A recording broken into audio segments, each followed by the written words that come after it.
Ted, the truth will set you free. But first it'll piss you off.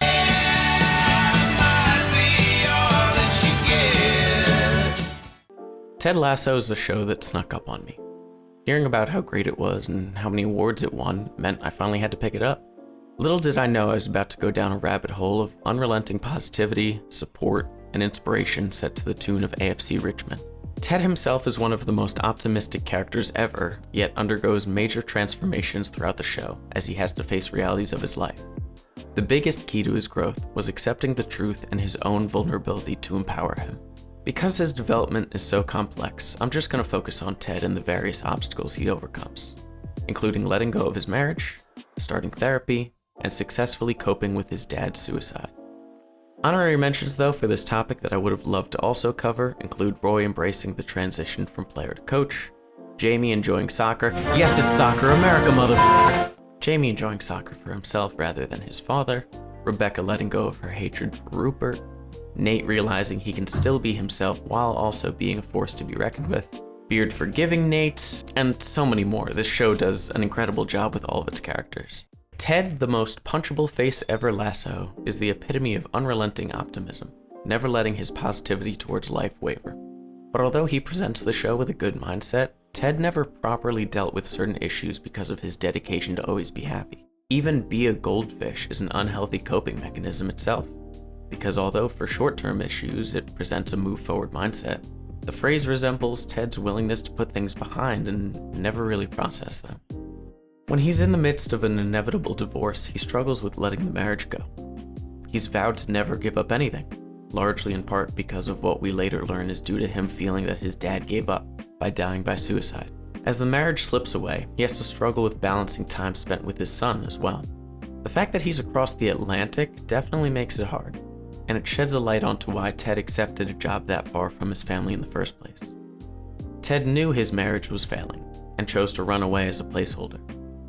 When his wife tells him that he isn't giving up, but rather is letting her go, he finally accepts that it's over. This is what he needed though. Fresh start, the ability to learn how to let go and move on with his life.